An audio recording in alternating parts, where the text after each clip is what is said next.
आप देख रहे हैं इंडिया टाउन न्यूज, भारत की बात।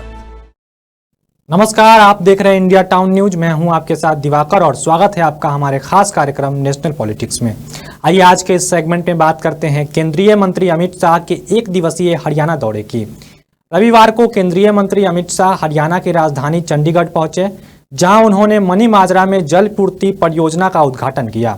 साथ ही उन्होंने विपक्ष पर जमकर निशाना साधते हुए कहा कि 2029 में भी प्रधानमंत्री नरेंद्र मोदी के नेतृत्व में केंद्र में एनडीए की सरकार बनेगी। इस दौरे के दौरान उनके साथ गुलाब चंद कटारिया भी मौजूद थे। बता दें कि केंद्रीय गृह मंत्री अमित शाह ने रविवार को 1 दिवसीय हरियाणा दौरा किया, जहां उन्होंने राजधानी चंडीगढ़ के मनी माजरा में 24 घंटे जल आपूर्ति परियोजना का उद्घाटन किया। इसके बाद उन्होंने सचिवालय में प्रशासनिक अधिकारियों के साथ मीटिंग किया और यहां उन्होंने 3 नए कानूनों से जुड़े ई साक्ष्य, ई सम्मान, न्याय सेतु और न्याय श्रुति जैसे ऐप का लॉन्च किया। वहीं चंडीगढ़ में एक जनसभा को संबोधित करते हुए उन्होंने मनी माजरा में लगाए गए जल आपूर्ति परियोजना का जिक्र करते हुए कहा कि 75 करोड़ की लागत से यहां जिस परियोजना का उद्घाटन हुआ है, उससे मनी माजरा की 1 लाख से अधिक जनता को 24 घंटे पानी उपलब्ध होगा। साथ ही उन्होंने कहा कि अब यहाँ की माताओं बहनों को अलार्म लगाने की जरूरत नहीं होगी। क्षेत्र के लिए आज जो योजना का उद्घाटन हुआ है, 24 घंटा पानी आप सभी को उपलब्ध होगा।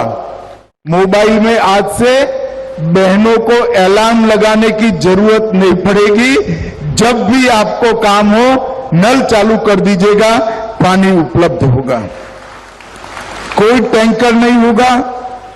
पहला मंजिला हो या चौथा मंजिला, जरूरी प्रेशर के साथ मनी माजरा के पूरे क्षेत्र में 1 लाख लोगों को पानी मिलने की आज से शुरुआत हो रही है। लगभग 75 करोड़ इसके पीछे खर्च हुआ है। 1 लाख से ज्यादा आबादी को इसका फायदा मिलेगा और 855 एकड़ में फैली हुई ये बस्ती आबादी 22 किलोमीटर नई पाइपलाइन से अब 24 घंटा पानी की उपलब्धता होगी। जब पानी 24 घंटा देना होता है तो स्वाभाविक है अंडरग्राउंड रिजर्वायर बनाए पड़ते हैं। यहां पर 2 विशाल रिजर्वायर्स बनाकर 24 घंटे की उपलब्धता सुनिश्चित कर दी है और स्मार्ट मीटर लगाने से लीकेज का खर्च भी अब आप पर नहीं आएगा।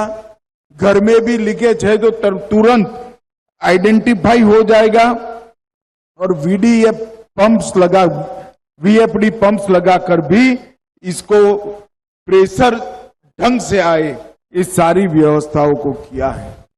भाई और बहनों, जब मोदी जी 2014 में प्रधानमंत्री बने तब से ही इन्होंने स्मार्ट सिटी योजना को लागू कर हमारे शहरों को, इसका जीवन स्तर को उठाने का प्रयास किया।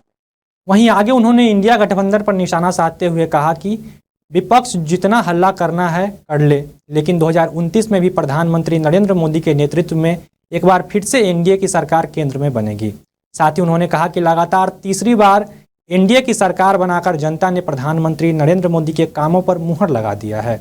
व्यक्ति, कोई एक संगठन, कोई एक दलों का समूह पूर्ण बहुमत के साथ फिर से प्रधानमंत्री बन रहा है। एक प्रकार से देश की जनता ने मोदी जी के कामों पर थप्पा लगाने का काम किया है और मैं आपको विश्वास दिलाकर जाता हूं, ये विपक्ष को जो चैं करनी है करने दीजिए। आप चिंता मत करिए, 29 में भी एनडीए ही आएगा, मोदी जी ही।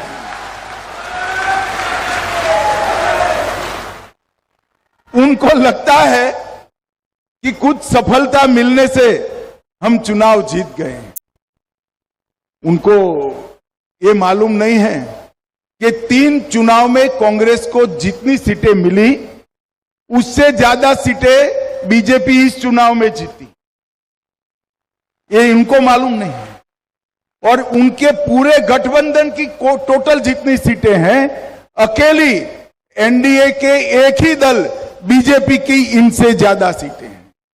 मैं ये लोग जो अस्थिरता फैलाना चाहते हैं, वो बार बार कहते हैं कि ये सरकार चलने वाली नहीं है।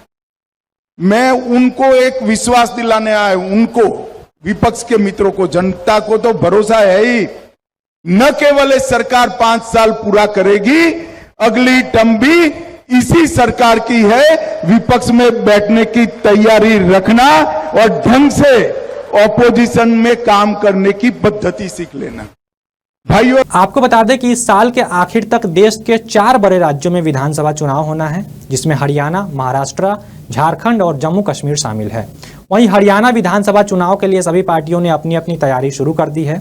इस बार के हरियाणा विधानसभा में मुख्य रूप से 4 पार्टियां चुनाव लड़ेंगी, जिसमें बीजेपी, कांग्रेस, जेजेपी और आप शामिल है। वहीं बीते दिनों ही INLD और BSP ने इस विधानसभा चुनाव के लिए एक बार फिर से गठबंधन का ऐलान कर दिया है। अब देखना दिलचस्प होगा कि इस बार के हरियाणा विधानसभा चुनाव में एक बार फिर से कमल खिलेगा या फिर इस बार हरियाणा की जनता बदलाव के लिए वोट डालेगी। आज के इस खास सेगमेंट में फिलहाल इतना ही। देश और दुनिया की बाकी तमाम खबरों के लिए आप देखते रहिए इंडिया टाउन न्यूज और मुझे दीजिए इजाजत। नमस्कार। आप देख रहे हैं इंडिया टाउन न्यूज, भारत की बात।